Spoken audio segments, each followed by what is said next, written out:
Hello friends, welcome to Lakshmi word YouTube channel. Friends, ಇವತ್ತಿನ ರೆಸಿಪಿಯಲ್ಲಿ ಪೂರಿ, ಚಪಾತಿ, ದೋಸೆ ಹಾಗೆ ರೊಟ್ಟಿಗಂತೂ ತುಂಬಾ ರುಚಿಯಾದ ಮತ್ತು ಹೋಟೆಲ್ಗಳಲ್ಲಿ ಮಾಡುವಂಥ ಹೀರೆಕಾಯಿ ದಾಲ್ ಮಾಡಿ ತೋರಿಸ್ತಾ ಇದ್ದೀನಿ. ಡಿಫ್ರೆಂಟ್ ಆಗಿರುತ್ತೆ, ಬಟ್ ರುಚಿ ಅಂತೂ ತುಂಬಾ ಚೆನ್ನಾಗಿರುತ್ತೆ. ಬನ್ನಿ ವಿಡಿಯೋ ಸ್ಟಾರ್ಟ್ ಮಾಡೋಣ. ನಾನಿಲ್ಲಿ ಮೊದಲಿಗೆ ಒಂದು ಕುಕ್ಕರ್ನಲ್ಲಿ 1 ಬೌಲಷ್ಟು ಹೆಸರು ಬೇಳೆ ಹಾಕ್ಕೊತಾ ಇದ್ದೀನಿ. ಅರ್ಧ ಬೌಲಷ್ಟು ಮೈಸೂರು ಬೇಳೆ. ಇದಕ್ಕೆ ಸ್ವಲ್ಪ ನೀರು ಹಾಕ್ಕೊಂಡು 2-3 ಸಲ ಚೆನ್ನಾಗಿ ತೊಳ್ಕೊಂಬರ್ಬೇಕು. ಯಾಕಂದರೆ ಕೆಮಿಕಲ್ ಹಾಕಿರ್ತಾರಲ್ವ, ಅದಕ್ಕೋಸ್ಕರ. ತೊಳೆದಾದ್ಮೇಲೆ ಆ ನೀರನ್ನ ಚೆಲ್ಲಿ ಮತ್ತೆ ಬೇರೆ ನೀರು ಹಾಕಿ ಸ್ಟವ್ ಮೇಲೆ ಇಟ್ಟಿದ್ದೀನಿ. 1 ಈರುಳ್ಳಿ ಹಾಕ್ಕೊತಾ ಇದ್ದೀನಿ. ಅರ್ಧ ಸ್ಪೂನ್ ಅರಿಶಿನ ಪುಡಿ, ಸ್ವಲ್ಪ ಕರಿಬೇವು, 2 ಟೊಮೆಟೊ ಹಣ್ಣು, ಜಾಮೂನ್ ಟೊಮೆಟೊ ಹಣ್ಣು ತೊಗೊಂಡಿದ್ದೀನಿ, 1 ಚಿಕ್ಕದ ಬೆಳ್ಳುಳ್ಳಿ. ಮಿಕ್ಸ್ ಮಾಡಿ ಸ್ವಲ್ಪ ಕುದಿ ಬರಲಿ. ಸ್ವಲ್ಪ ಕುದಿ ಬಂದ ತಕ್ಷಣವೇ ಕಟ್ ಮಾಡಿ ಇಟ್ಕೊಂಡಿರೋಂಥ ಹೀರೆಕಾಯಿನ ಮಿಕ್ಸ್ ಮಾಡ್ಕೊತಾ ಇದ್ದೀನಿ. ನಾನಿಲ್ಲಿ 1/4 kg ಹೀರೆಕಾಯಿನ ಯೂಸ್ ಮಾಡ್ತಾ ಇದ್ದೀನಿ. ಮಿಕ್ಸ್ ಮಾಡ್ಕೊಂಡಾದ್ಮೇಲೆ ವಿಷಲ್ ಹಾಕಿ 3 ವಿಷಲ್ ಬರೋ ತನಕ ಕೂಗಿಸ್ಕೊಬೇಕಾಗುತ್ತೆ.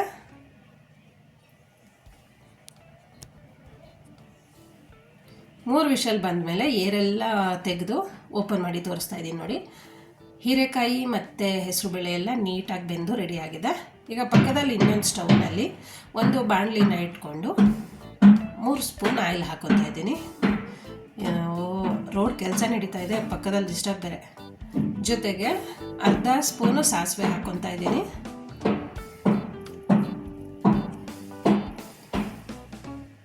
ಎರಡು ಚಿಕ್ಕ ಈರುಳ್ಳಿ. 1 ನಿಮಿಷ ಫ್ರೈ ಆದಮೇಲೆ ನಾವು ಆಲ್ರೆಡಿ ಆವಾಗಲೇ ಬೇಯಿಸ್ಕೊಂಡು ಇಟ್ಕೊಂಡಿದ್ವಲ್ವ ಹೀರೆಕಾಯಿ ಮತ್ತು ಬೇಳೆ, ಹೆಸರು ಬೇಳೆ, ಅದನ್ನು 1 ಸೋಟ್ನಷ್ಟು ಮಿಕ್ಸ್ ಮಾಡ್ಕೊಬೇಕಾಗುತ್ತೆ. 1 ನಿಮಿಷ ಮಿಕ್ಸ್ ಮಾಡ್ಕೊಬೇಕು. 1 ನಿಮಿಷ ಫ್ರೈ ಆದಮೇಲೆ ಚಿಲ್ಲಿ ಪೌಡರ್ ಹಾಕ್ಕೊಳ್ಳೋಣ. ಚಿಲ್ಲಿ ಪೌಡರ್ 2 ಸ್ಪೂನು,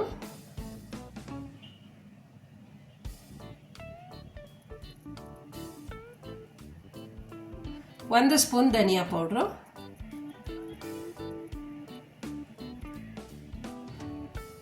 ನೀಟಾಗಿ ಮಿಕ್ಸ್ ಮಾಡ್ಕೊಳ್ಳಿ ಒಂದ್ಸಲ. ಖಾರ ಇಷ್ಟಪಡೋರು ಇನ್ನೊಂದು ಸ್ವಲ್ಪ ಚಿಲ್ಲಿ ಪೌಡರ್ ಹಾಕೊಬೋದು. ಇದಕ್ಕೆ 1.5 ಸ್ಪೂನ್ ಆಗೋಷ್ಟು ಚಿಕನ್ ಮಸಾಲ ಮಿಕ್ಸ್ ಮಾಡ್ಕೊತಾ ಇದ್ದೀನಿ. ಚಿಕನ್ ಮಸಾಲ ಮಿಕ್ಸ್ ಮಾಡ್ಕೊಂಡಾದ್ಮೇಲೆ 1 ನಿಮಿಷ ಮಾತ್ರ ಈ ಥರನೇ ಫ್ರೈ ಮಾಡ್ಕೊತಾ ಬನ್ನಿ.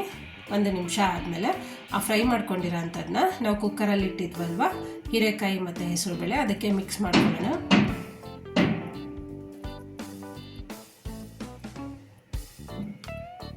ಈ ಥರ ಮಾಡೋದ್ರಿಂದ ದಾಲ್ ಅಂತೂ ತುಂಬಾ ರುಚಿಯಾಗಿ ಬರುತ್ತೆ. ಆ ಪಾತ್ರೆಗೆ ಸ್ವಲ್ಪ ನೀರು ಮಿಕ್ಸ್ ಮಾಡಿಕೊಂಡು ಅದನ್ನು ಹಾಕ್ಕೊತಾ ಇದ್ದೀನಿ. ಈಗ ಒಂದ್ಸಲ ನೀಟಾಗಿ ಎಲ್ಲ ಕಡೆ ಮಿಕ್ಸ್ ಮಾಡ್ಕೊಳ್ಳಿ. ಸ್ವಲ್ಪ ಗಟ್ಟಿ ಅನಿಸಿದ್ರೆ ನೀವು ನೀರು ಹಾಕೊಬೋದು. ಸ್ವಲ್ಪ ಹಾಕೊಬೇಕು, ತುಂಬ ತೆಳು ಬೇಡ.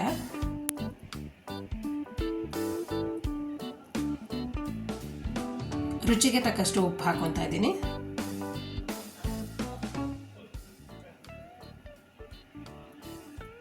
ಸ್ವಲ್ಪ ನೀರು ಹಾಕೊತಾ ಇದ್ದೀನಿ, ಯಾಕಂದರೆ ನಾನು ಮಾಡಿರೋದು ಸ್ವಲ್ಪ ಗಟ್ಟಿ ಬಂದಿದೆ, ಅದಕ್ಕೋಸ್ಕರ.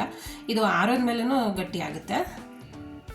ಉಪ್ಪು ಹಾಕಿದ್ಮೇಲೆ 1 ಕುದಿ ಬರೋ ತನಕ ಬಿಡಬೇಕಾಗುತ್ತೆ. ಬೇಯುವಾಗ ಸ್ವಲ್ಪ ಮಧ್ಯ ಮಧ್ಯ ತಿರುಗಿಸ್ಕೊತಾ ಬನ್ನಿ, ಯಾಕಂದರೆ ಬೇಳೆ ಹೆಸರು ಬೇಳೆ ಆಗಿರೋದ್ರಿಂದ ಸ್ವಲ್ಪ ತಳ ಹಿಡಿದ್ಬಿಡುತ್ತೆ. ಅದಕ್ಕೋಸ್ಕರ ಬೇಯುವಾಗ ಮಧ್ಯ ಮಧ್ಯ ತಿರುಗಿಸ್ಕೊಬೇಕು. ನೋಡಿ, ಒಂದು ಸಣ್ಣ ಕುದಿ ಬರ್ತಾ ಇದೆ. ಈ ಥರ ಸಣ್ಣ ಕುದಿ ಬಂದರೆ ಹೀರೆಕಾಯಿ ದಾಲ್ ಅಂತೂ ರೆಡಿ ಆದಂಗೆ. ನೀವು ಲಾಸ್ಟಲ್ಲಿ ಬೇಕಿದ್ರೆ ಸ್ವಲ್ಪ ಕೊತ್ತಂಬರಿ ಉದುರಿಸ್ಕೊಬೋದು.